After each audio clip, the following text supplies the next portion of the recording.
स्वात में गुज़श्ता रात से पहाड़ों पर बर्फबारी का सिलसिला जो है वो वक्ती सी जारी है। पिंगोरा शहर और मज़ाफ़ाती बारिश का सिलसिला जो है वो भी ताहाल जारी है। अब तक मलम जब्बा में 9 इंच बर्फबारी रिकॉर्ड की गई है, जबकि कालाम में बर्फबारी 6 इंच रिकॉर्ड की गई है।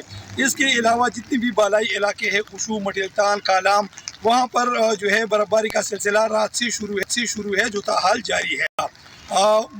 बर्फबारी देखने के लिए मकामी लोगों के अलावा जो गैर मुकामी सयाह है वो भी सयाहती मकामात का रुख कर रहे हैं।